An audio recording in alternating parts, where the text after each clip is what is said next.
3 semanas en la capital federal, las grandes obras, ¿no? De más de 2.500 metros cuadrados, y esto generó bastante molestia en el sector, porque dicen, ¿por qué? Si nosotros funcionamos con protocolos, como decías vos al principio del programa, ¿no? Y todos los argumentos que da el gobierno porteño, por ejemplo, para mantener las clases presenciales, no lo está dando en nuestro caso. Bueno, esto es así, siempre hay que elegir, hay prioridades y medidas hay que tomar. En este caso le tocó a este sector, claramente obras grandes, no es todas las obras, pero para eso estamos ya con una nota, ¿no, Pauli? Sí, sí, vamos a hablar con Iván Sech, y espero haberlo pronunciado bien, que es el Sesech. Sesech, Iván Sesech, presidente de la Cámara Argentina de la Construcción. Natalia Donato y Pablo de León saluda y perdón por la mala pronunciación. Hola Pablo, hola Natalia, muchas gracias por comunicarse. Igual les aclaro que Sech es con una sola E. Bueno, tenía razón, yo siempre te dije Sesech, entonces ¿Cómo tenía es razón entonces, Pablo. Iván? ¿Cómo es Iván entonces el apellido? Sech. Sech. Donato, con tal de llevarme la contra, es tremenda, ¿no? No, me estoy llevando, me estoy desayunando ahora con que el apellido que le dije, no sé, hace como, desde que lo conozco más o menos. Bueno, sí, bueno. ¿qué orígenes, Iván? Apellido, ¿Qué orígenes? Polaco, es polaco. Polaco. Mi abuelo era polaco, perfecto. Así es.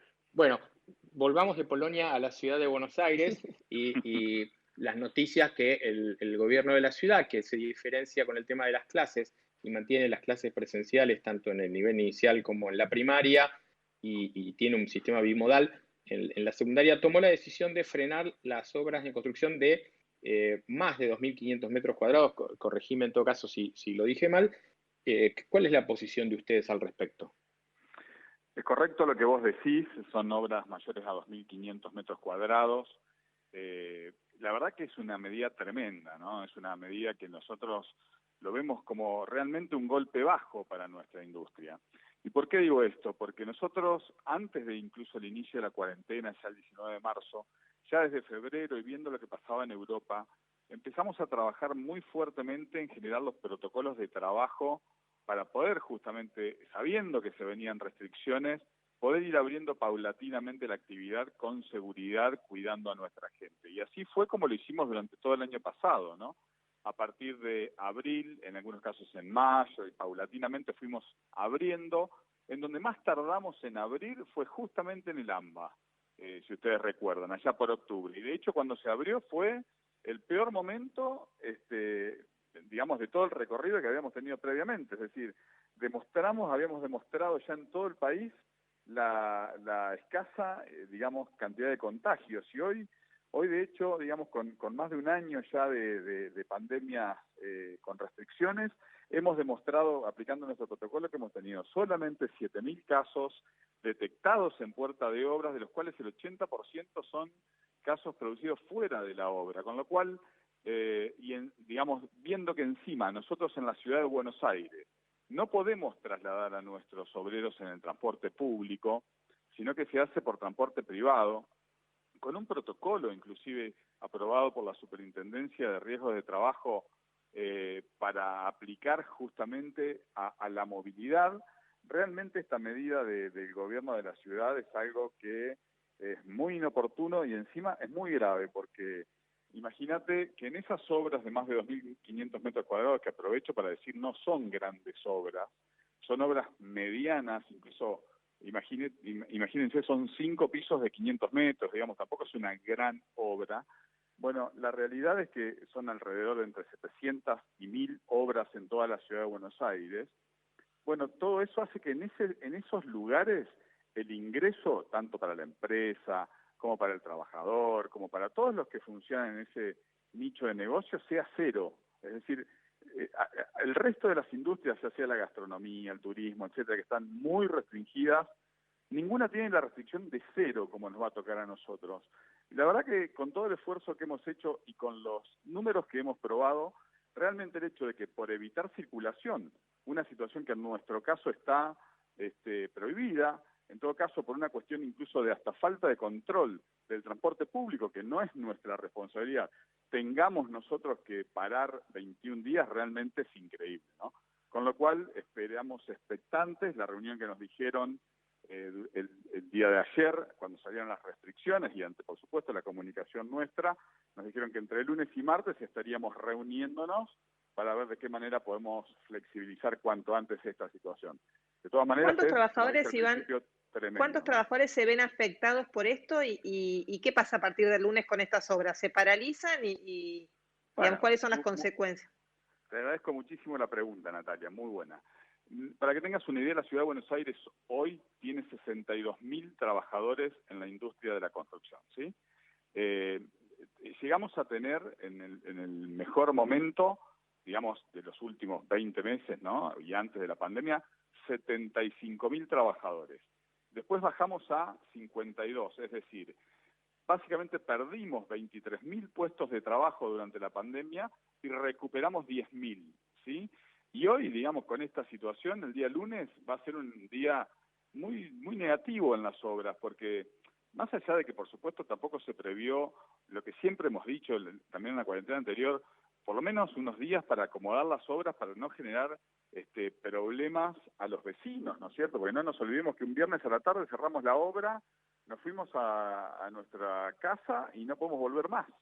Entonces realmente es hasta una falla en los controles de seguridad por parte del gobierno de la ciudad, que genera, digamos, un montón de eventuales accidentes que no tienen por qué suceder.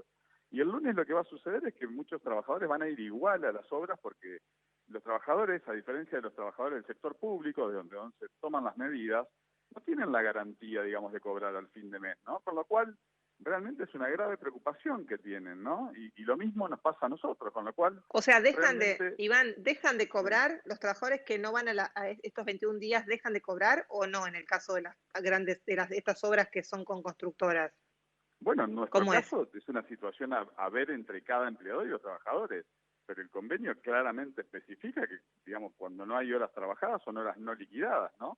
Con lo cual después cualquier otra cosa, como podría haber sido un 223 bis, que no está aplicable en este momento en lo que es nuestro rubro. Imagínate, Natalia, nosotros, digamos, no se pueden pagar tampoco salarios sin tener ningún tipo de ingreso. No hay un ATP. El gobierno de la ciudad ha tomado esta medida restrictiva sin ninguna otra medida que por lo menos ayude de alguna manera a solventar esta situación. Y te hablo, como te decía hoy, de 62.000 trabajadores que vos básicamente, suponiendo que sea el 50%, el 60% de los trabajadores, si no tampoco tendría sentido, digamos, la medida, realmente es una enorme cantidad de gente y por supuesto que es buenísimo tomar medidas siempre y cuando la pague otro, ¿no? En este caso, ahora, realmente es un problemón, ¿no? Lo que dice el gobierno de la ciudad es que el 80% de los trabajadores de las obras de construcción de la ciudad viene de la provincia de Buenos Aires. En que entonces acá, cuando se está discutiendo el tema de la circulación, ahí hay un proceso en el cual hay un grupo grande de gente que termina viniendo y que muchas veces, y lo vemos nosotros, no respetan los protocolos, sino que por ahí vienen varios en un auto, varios en una camioneta. Es difícil en algunos casos, que no digo la gran cantidad de las obras, pero vienen muchas obras en las cuales la informalidad también hace que se viaje de esa manera. Volvemos al tema, ¿no es cierto? La informalidad es un problema del gobierno de la ciudad y del gobierno nacional, no es un problema nuestro que trabajamos dentro de la formalidad. Segundo, el control también es un problema, en este caso del gobierno de la ciudad, y no un problema de las empresas, en donde sí nosotros a nuestros trabajadores los transportamos con todos los protocolos vigentes. Si existe una detección de alguna situación, que se pague, pero no por eso restringamos, ¿no es cierto?, digamos, sobre todo cuando fuimos el primer sector de la economía argentina que propuso un protocolo paritario con toda la reglamentación del caso. Ya vamos por su versión 3.0 en ambos casos, en el de movilidad, en el caso de la obra también. Las obras normalmente son lugares de trabajo al aire libre. La movilidad esta también se produce en otro montón de situaciones, ¿no es cierto? Es decir, creo que realmente hicieron una muy mala elección, básicamente de con qué explicar el motivo que realmente creo que produce todo esto. Es un motivo político en función justamente del debate con respecto a la educación, ¿no? Bien. Iván Sech, presidente de la Cámara Argentina de Construcción, muchas gracias por este contacto con Las Cosas Como Son y con Radio Con Vos. Muy amable, ¿eh? Muchas gracias a ustedes, cuando gusten, un placer. Gracias, bueno, muy gentil. Bueno, uno de los temas que nos ha dejado esta nueva situación de la pandemia, que es por 3 semanas, vamos a seguir charlando de todas estas cosas y obviamente ya viene Andrea Núñez, la sommelier más top de la Argentina, Pelli Zambrano con su música y el Pampa Leturia. Todo esto ahora, después de un poquito de tanda. 89.9 Radio con Vos.